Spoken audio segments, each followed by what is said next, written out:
Hello guys, welcome to PK chemistry. दोस्तों, इस lecture के अंदर हम डिस्कस करने वाले हैं आरएस नोमेनक्लेचर। ठीक है, स्टीरियो केमिस्ट्री के अंदर हम टू टाइप के नोमेनक्लेचर देखते हैं। एक तो देखते हैं हम स्टीरियो डीएल नोमेनक्लेचर, ठीक है, जो कि रिलेटिव नोमेनक्लेचर होता है, और एक दूसरा होता है आपका आरएस नोमेनक्लेचर। तो इसमें हम आरएस नोमेनक्लेचर देखेंगे जो कि एब्सोल्यूट नोमेनक्लेचर होता है आपका।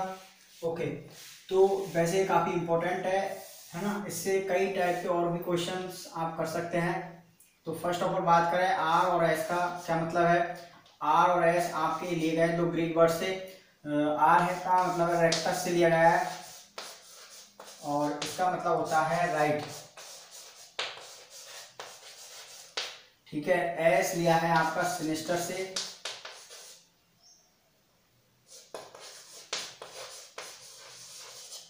इसका मतलब होता है लेफ्ट।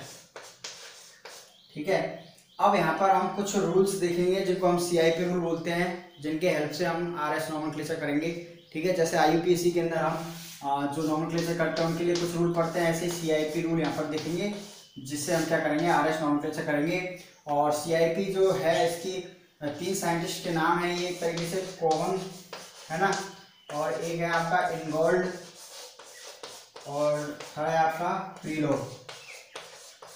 ये नेम है तीन। फर्स्ट रूल क्या बोलता है सीआईपी, फर्स्ट रूल बोलता है कि हायर एटॉमिक नंबर अगर है, higher atomic number have higher priority.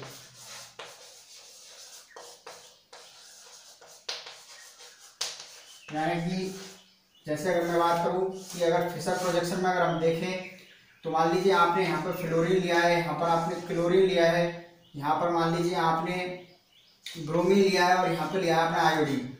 तो हम क्या करेंगे, इनकी नंबरिंग करेंगे। नंबरिंग में हम क्या देखेंगे, सबसे पहले जो हायर एटॉमिक नंबर वाला है इसको देंगे 1, इसको देंगे 2, इसको देंगे 3 और इसको देंगे 4। तो इस तरह से हमें नंबरिंग करनी होती है। ठीक है, अगर बेस डेस की अगर हम बात करें, बेस डेस में भी ऐसे ही हमें नंबरिंग करनी पड़ेगी। जैसे यहाँ पर अगर मैं क्लोरीन ले लूँ, यहाँ फ्लोरीन ले लूँ, यहाँ ब्रोमीन और यहाँ आयोडीन ले लूँ, तो नंबरिंग करेंगे हम 1 2 3 4। तो कोई सा भी कॉन्फ़िगरेशन हो, हमें पहले सीआईपी रूल से उसमें क्या करनी पड़ेगी, नंबरिंग करनी पड़ेगी। उसके बाद में फिर हम आगे का रूल देखेंगे कैसे नोमेनक्लेचर करना है। तो पहला रूल तो ये हो गया। दूसरा रूल अगर हम बात करें, मान लीजिए अगर दोनों दो एटम है उनका सेम एटॉमिक नंबर है, तो हमें क्या करना है, जो हायर एटॉमिक मास वाला आइसोटोप होगा, higher atomic mass isotope is senior. यानी कि जो आपका क्या होगा, आइसोटोप एटॉमिक नंबर ज़्यादा होगा जिसका, वो कैसा होगा, सीनियर होगा। जैसे कि अगर हम बात करें हाइड्रोजन की, क्या होते हैं आपके 3 आइसोटोप होते हैं, तो इसमें सबसे ज़्यादा प्रायोरिटी इसकी देंगे, ट्राइडेरियम की, फिर ड्यूटेरियम की, फिर हाइड्रोजन की, है ना, क्योंकि इसका मास ज़्यादा होता है ना। चलिए आगे देखिए, अगला जो थर्ड पॉइंट है वो ये है, if first atom is same, if first atom is same then we move next atom. एक बार इसको लिख लीजिए, आप समझते हैं इसका मतलब क्या है। जैसे देखिए आपका यहाँ अगर इसको समझे इसका क्या मतलब है, देखिए एक बार। इसका मतलब ये है कि मान लीजिए इस तरह से कोई है आपका कंपाउंड है और इसमें देखिए इधर CH2 है और इधर जुड़ा हुआ है OH, है ना, और इसमें है आपका CH2 और CH3 और इधर जुड़ा हुआ है आपका CH2 और ये है आपका NH2, इधर जुड़ा हुआ है आपका CH2 और इससे जुड़ा हुआ है मान लीजिए H एक और।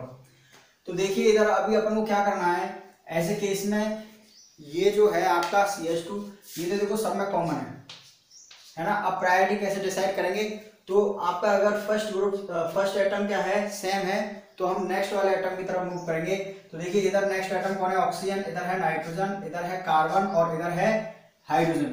तो नेक्स्ट एटम पे भी हमें वही पहले वाला रूल लगाना है, जिसका एटॉमिक नंबर क्या होगा ज़्यादा, उसकी प्रायोरिटी ज़्यादा होगी। ठीक है, चलिए, और अगर मान लीजिए इस तरह से होता कि जैसे ये CH2 है और ये H है, और फिर दूसरा होता आपका CH2 और ये D होता है एक और, तो फिर इसमें हम सेकंड वाला रूल लगा देते हैं आइसोटोपिक वाला, इसको देंगे अपन सेकंड, इसको देंगे फर्स्ट। फिलहाल इधर देखिए आप, ये वाला जो ग्रुप है इसको हम देंगे 1, फिर नाइट्रोजन को देंगे, फिर इसको देंगे थर्ड और इसको देंगे फोर्थ। तो ये जो तीसरा रूल है वो यही बोलता है कि अगर आपका फर्स्ट एटम सेम है तो हम नेक्स्ट एटम की तरफ मूव करेंगे। ठीक है, फिर फोर्थ नंबर आता है कि अगर कोई मल्टीपल बॉन्ड वाला अगर कोई ग्रुप हो तो उसको कैसे डील करना है। तो देखिए, फोर्थ रूल है multiple bond consider as following.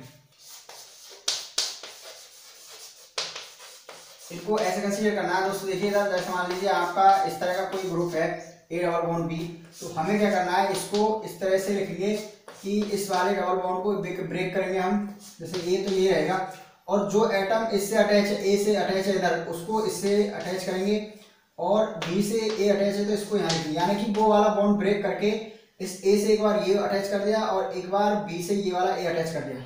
इसका एग्जाम्पल अगर हम यहाँ पर लें तो जैसे मान लीजिए मैं लेता हूँ CH डबल बॉन्ड O, तो आप इसको कैसे लिखोगे, देखो CH तो ऑलरेडी ये है ही है, यहाँ पर एक बार ऑक्सीजन और एक यहाँ पे ये कार्बन लिखोगे आप, इस तरह से इसको हम लिख देंगे।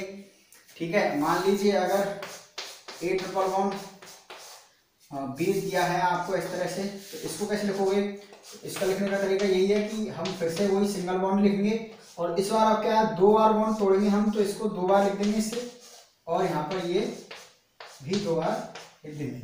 सही है, इसका एग्जांपल देखिए, इसका एग्जांपल है कार्बन ट्रिपल बॉन्ड नाइट्रोजन, तो यहाँ पर कार्बन से 2 नाइट्रोजन ऐड करेंगे और इधर अपन नाइट्रोजन से क्या करेंगे, 2 कार्बन अटैच करेंगे। ये है आपका मल्टीपल बॉन्ड का रूल। अब देखिए यहाँ पर एक इम्पोर्टेंट, अगर आप इसको याद रखोगे तो अच्छा रहेगा, कि अगर आपको दे दिया जाए PH है ना, और एक दे दिया जाए CH triple bond CH, C triple bond CH है ना, यहाँ एक ही आएगा। उसके बाद में अगर दे दिया जाए टर्सरी ब्यूटाइल, और एक है आपका CH डबल बॉन्ड CH2, इस तरह का, तो आप क्या करोगे, सबसे ज़्यादा प्रायोरिटी इसको देंगे अपन, फिर इसको देंगे, फिर इसको देंगे। ऐसा क्यों, देखो पीएच क्या है आपका, फेनिल है, फेनिल मतलब बेंजीन, एक तरीके से ये फेनिल ग्रुप इसको बोलेंगे हम, इसको है ना।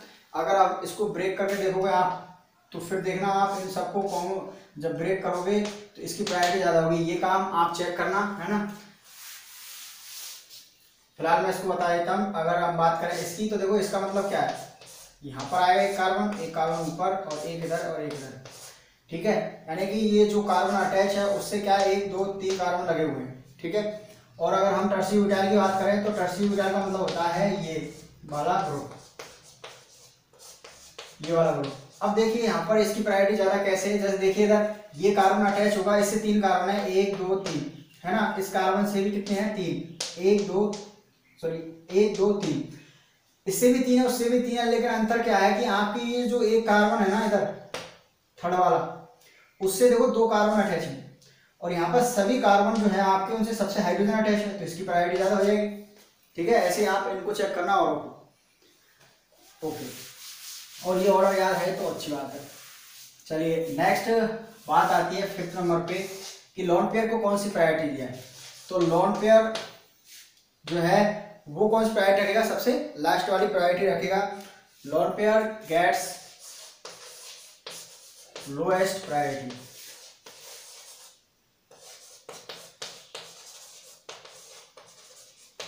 इसको सबसे लास्ट में प्रायोरिटी देंगे हम, अगर ये आता है तो कहीं। और 6th नंबर पर अगर हम बात करें कि मान लीजिए आपको सिस और ट्रांस में से अगर प्रायोरिटी देनी है तो किसको प्रायोरिटी देंगे, सबसे ज़्यादा सिस को देंगे।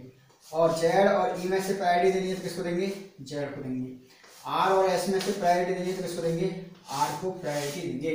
तो टोटल हमारे ये क्या है 6 हमारे CIP रूल हैं अगर हमें ये नहीं आ रहा है तो इसके बिना हम आर एस नोमेनक्लेचर नहीं कर सकते हैं, ठीक है ना। तो चलिए अभी अपन किसमें देखेंगे, सबसे पहले तो देखेंगे हम नोमेनक्लेचर आर एस किसमें, फिशर प्रोजेक्शन फॉर्मूले के अंदर। नेक्स्ट हम देखेंगे किसमें, बेस डैश फॉर्मूले के अंदर। वैसे तो कई टाइप के यहाँ से बनते हैं, ठीक है। तो नेक्स्ट वीडियो में हम देखेंगे, अभी तो हमने क्या सीखा है, ओनली सीआईपी रूल्स सीखे हैं। नेक्स्ट वीडियो के अंदर हम क्वेश्चंस डिस्कस करेंगे कैसे फिशर के अंदर करते हैं, और फिर उसके बाद हम देखेंगे किसके, वेज डैश के अंदर। पर जितने भी नोमेनक्लेचर हम करने वाले हैं उनके लिए सीआईपी रूल पहले आना बहुत जरूरी है। Okay guys.